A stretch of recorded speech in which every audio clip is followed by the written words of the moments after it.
ಬಿಜೆಪಿಯಿಂದ ಹಿಂದುಳಿದ ವರ್ಗಗಳ ಸಂಘಟನೆ ಮಾಡೋದಕ್ಕೆ ಮುಂದಾಗಿದ್ದಾರೆ. ಸಂಬಂಧ ಅಪ್ಡೇಟ್ಸ್ ಬರ್ತಾ ಇದೆ, ನೋಡ್ತಾ ಹೋಗೋಣ.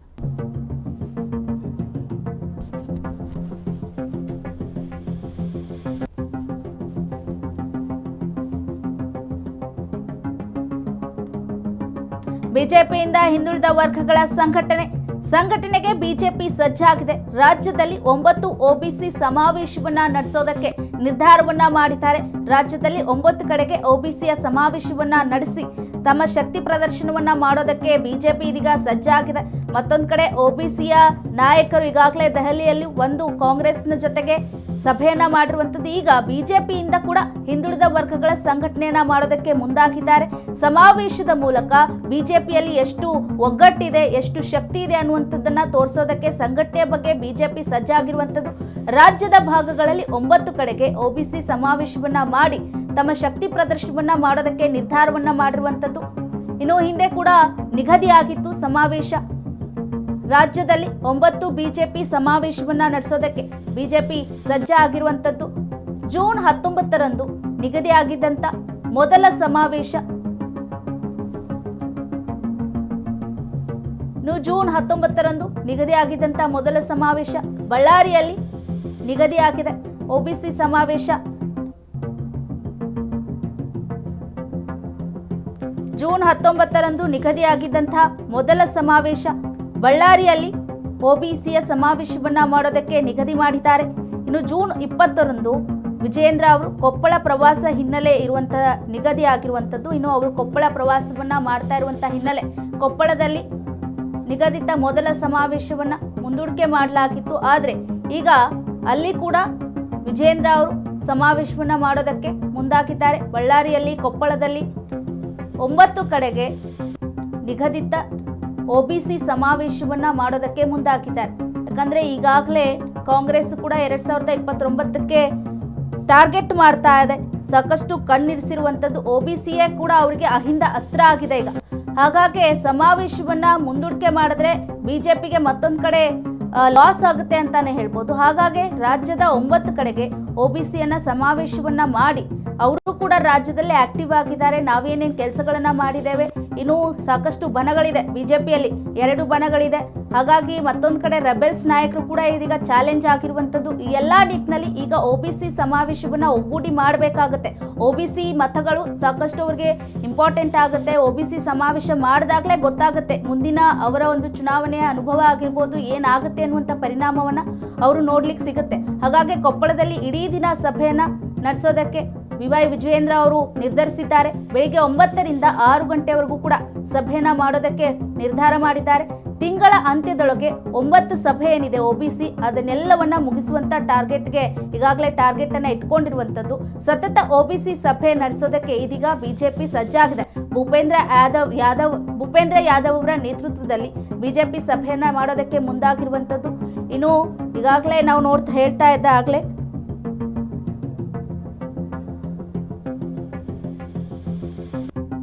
ಈಗಾಗಲೇ ಕೇಂದ್ರ ಸಚಿವ ಭೂಪೇಂದ್ರ ಯಾದವ್ ಅವರ ಜೊತೆ ಈಗಾಗಲೇ ಒಂದಿಷ್ಟು ಸಭೆಯನ್ನ ನಡೆಸಿ ಮುಂದಿನ ನಿರ್ಣಯಗಳನ್ನ ಕೈಗೊಂಡಿದ್ದಾರೆ. ಅದಾದ ಬೆನ್ನಲ್ಲೇ ಈಗ 9 ಕಡೆ ಸಭೆಯನ್ನ ಮಾಡಿ ಈ ತಿಂಗಳ ಒಳಗೆ ಸಭೆಯನ್ನ ಮಾಡಿ ಒಬಿಸಿಯ ನಿರ್ಧಾರಗಳು ಏನಿದೆ, ಒಬಿಸಿಯ ಒಲವು ಇವ್ರಿಗೆ ಎಷ್ಟಿದೆ ಅನ್ನುವಂಥ ನಿಟ್ಟಿನಲ್ಲಿ ಸಭೆಯನ್ನ ಮಾಡೋದಕ್ಕೆ ಮುಂದಾಗಿದ್ದಾರೆ. ಯಾಕಂದ್ರೆ ಈಗಾಗಲೇ ನಾನು ಹೇಳ್ತಾ ಇದ್ದೆ, ಈಗಾಗಲೇ ಒಂದು ಟೀಮು ಮೊನ್ನೆ ದೆಹಲಿಗೆ ಹೋಗಿ ಬಂದಿರುವಂಥದ್ದು. ಇನ್ನೊಂದು ಟೀಮ್ ರೆಬಲ್ ಟೀಮ್ ಏನಿದೆ ಈಗಾಗಲೇ ದೆಹಲಿಯಲ್ಲಿ ಬೀಡುಬಿಟ್ಟಿದೆ. ಇನ್ನು ಜಾತಿ ಗಣತಿ ಹಿನ್ನೆಲೆ ಒಬಿಸಿಯ ಸಂಘಟನೆ ಎಷ್ಟಿದೆ ಅನ್ನುವಂಥದ್ದು ನೋಡೋದು ಸಾಕಷ್ಟು ಮುಂದಾಗುತ್ತೆ. ಯಾಕಂದ್ರೆ ಸರ್ಕಾರ ಕಾಂತರಾಜ್ ವರದಿಯನ್ನ ಈಗ ತಿಪ್ಪೆಗೆ ಎಸೆದು ಬಿಟ್ಟಿದೆ ಮೊನ್ನೆ ಮಾಡಿರುವಂಥದ್ದು. ಇದನ್ನೇ ಮುಂದಿಟ್ಕೊಂಡು ಬಿಜೆಪಿ ಇದೀಗ ಸಂಘಟನೆ ಮಾಡೋದಕ್ಕೆ ಮುಂದಾಗ್ತಾ ಇರುವಂಥದ್ದು. ಇನ್ನು ಅದೇ ಅವರಿಗೆ ಟಾರ್ಗೆಟ್ ಅಂತಾನೆ ಹೇಳ್ಬೋದು. ಈಗಾಗಲೇ ಅಹಿಂದ ಅಸ್ತ್ರವನ್ನ ಟಾರ್ಗೆಟ್ ಮಾಡ್ತಾ ಇದೆ ಕಾಂಗ್ರೆಸ್. ಆದ್ರೆ ಕಾಂತರಾಜ್ ವರದಿಯನ್ನ ಇಟ್ಕೊಂಡು ಇವರು ಸಂಘಟನೆಗೆ ಮುಂದಾಗ್ತಾ ಇದ್ದಾರೆ. ಜಾತಿ ಗಣತಿ ಹಿನ್ನೆಲೆಯಲ್ಲಿ ಒಬಿಸಿ ಸಂಘಟನೆ ಸಾಕಷ್ಟು ಬೇಕಾಗುತ್ತೆ ಇಲ್ಲಿ. ಇದನ್ನು ಮುಂದಿಟ್ಕೊಂಡು ಕಾಂತರಾಜ್ ಅವರ ವರದಿಯನ್ನ ಇಟ್ಕೊಂಡು ಈಗ ಬಿಜೆಪಿ ಸಂಘಟನೆಗೆ ಸಿದ್ಧ ಆಗಿದೆ. ಇನ್ನು ಮೊನ್ನೆ ಕೂಡ 50% ಮೀಸಲಾತಿಯನ್ನ ತೆಗೆದು ನಾವು 70% ಮಾಡ್ತೀವಿ ಅನ್ನುವಂಥ ನಿಟ್ಟಿನಲ್ಲಿ ಮೀಸಲಾತಿಯ ನಿರ್ಣಯವನ್ನ ತೆಗೆದುಕೊಂಡಿತ್ತು. ಹಾಗಾಗಿ ಏನು ಬಿಜೆಪಿ ಅವ್ರಿಗೆ ಇದೀಗ ಕಾಂಗ್ರೆಸ್ ಅವ್ರಿಗೆ ಬಿಜೆಪಿ ಅವರು ಟಾರ್ಗೆಟ್ ಮಾಡ್ತಾ ಇದ್ದಾರೆ. ಇದನ್ನೇ ಅಂದರೆ ಜಾತಿ ಗಣತಿಯನ್ನು ಯಾಕೆ ತಿರಸ್ಕಾರ ಮಾಡಿದ್ರಿ ನೀವು? ಸರ್ಕಾರ ಜಾತಿ ಗಣತಿಯ ಹಿನ್ನೆಲೆಯಲ್ಲಿ ನಾವು ಕಾಂತರಾಜ್ ವರದಿಯನ್ನು ನೀವು ಟಾರ್ಗೆಟ್ ಮಾಡ್ತಾ ಇದ್ದೀರಾ ಅನ್ನುವಂಥ ನಿಟ್ಟಿನಲ್ಲಿ ಅದನ್ನೇ ತೆಗೆದುಹಾಕಿದ್ದೀರಾ. ಅದು ನಿಮಗೆ ಮುಖ್ಯ ಅಲ್ಲ. ಅಹಿಂದರ ಮೇಲೆ ನಿಮಗೆ ನಿಜವಾಗ್ಲೂ ಪ್ರೀತಿ ಇದ್ದರೆ, ಅವ್ರ ಬಗ್ಗೆ ಕಾಳಜಿ ಇದ್ದರೆ ಅದನ್ನು ತೆಗೆದು ಹಾಕಬಾರ್ದಿತ್ತು ಅನ್ನುವಂಥ ನಿಟ್ಟಿನಲ್ಲಿ ಈಗ BJP ಸಂಘಟನೆಗೆ ಸಜ್ಜಾಗಿದೆ. OBCಯ ಒಲವು ಸಾಕಷ್ಟು ಬೇಕಾಗುತ್ತೆ. ಯಾಕಂದರೆ ಒಂದು ಕಡೆಗೆ ವನಗಳು ಕಾದಾಟ ನಡೀತಾ ಇದೆ, ಮತ್ತೊಂದು ಕಡೆ ರಾಜ್ಯಾಧ್ಯಕ್ಷರ ಏನು ಒಂದು ಸ್ಥಾನ ಇದೆ ಅದಕ್ಕೂ ಕೂಡ ಸಾಕಷ್ಟು ವಿರೋಧಗಳಿದೆ.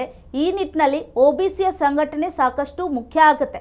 ಜಾತಿ ಗಣತಿ ಆಗಿರ್ಬೋದು, OBCಯ ಸಂಘಟನೆ ಆಗಿರ್ಬೋದು, ಇದೆಲ್ಲವೂ ಕೂಡ BJPಗೆ ಈ ಸಮಯದಲ್ಲಿ ತುಂಬಾ ಮುಖ್ಯ ಆಗುತ್ತೆ.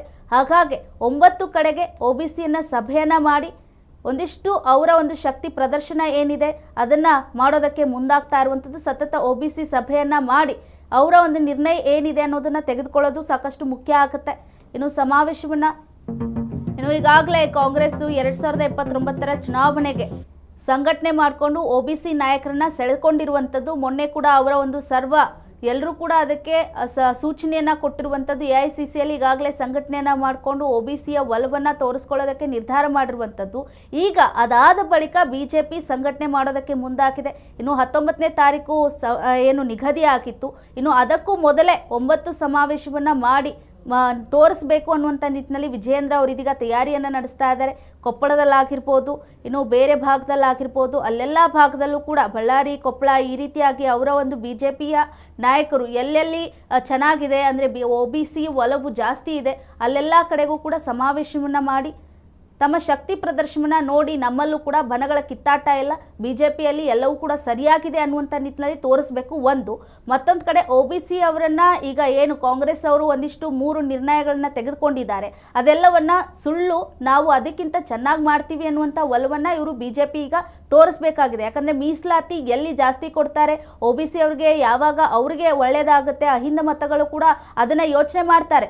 ಹಾಗಾಗಿ ಇದೆಲ್ಲವನ್ನು ಈಗ ಟಾರ್ಗೆಟ್ ಆಗಿಟ್ಕೊಂಡು BJP ಸಮಾವೇಶವನ್ನು ಮಾಡೋದಕ್ಕೆ ಮುಂದಾಗಿದೆ. ಬಳ್ಳಾರಿಯಲ್ಲಿ ಸಮಾವೇಶವನ್ನು ಮಾಡಿದ ಬಳಿಕ ಕೊಪ್ಪಳದಲ್ಲೂ ಕೂಡ ಅವರು ಪ್ರವಾಸವನ್ನು ಕೈಗೊಂಡಿದ್ದಾರೆ. ಹಾಗಾಗಿ ಅಲ್ಲೂ ಕೂಡ ಬೆಳಿಗ್ಗೆಯಿಂದ ಸಂಜೆವರೆಗೂ ಕೂಡ ಏನು ಸಭೆಯನ್ನು ಮಾಡಿ ಈ ಒಟ್ಟಿನಲ್ಲಿ OBCಯ ಒಂದು ಬಲವನ್ನು ಅವ್ರ ಕಡೆಗೆ ಎಳ್ಕೊಳ್ಳೋದಕ್ಕೆ ತಯಾರಿ ಮಾಡ್ತಾರೆ. ಒಟ್ಟಿನಲ್ಲಿ 9 ಕಡೆಗೆ ಸಮಾವೇಶವನ್ನು ಮಾಡಿ ಈ ತಿಂಗಳ ಒಳಗೆ ಸಮಾವೇಶನ ಮಾಡಿ OBCಯ ಸಭೆ ನಿರ್ಧಾರ ಏನಿದೆ ಅನ್ನುವಂಥದ್ದನ್ನು ಎಳೆದುಕೊಳ್ಳೋದಕ್ಕೆ ಟಾರ್ಗೆಟ್ ಮಾಡ್ತಾ ಇದ್ದಾರೆ.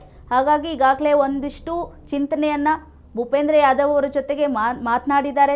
ಏನೇನು ಆಗಬೇಕು, ಮುಂದಿನ ನಿರ್ಧಾರಗಳನ್ನು ಹೇಗೆ ಕೈಗೊಂಡ್ರೆ ನಾವು ಮುಂದೆ ಹೋಗ್ತೀವಿ ಅನ್ನುವಂಥ ನಿಟ್ಟಿನಲ್ಲೂ ಕೂಡ ಸಭೆ ಆಗಿದೆ.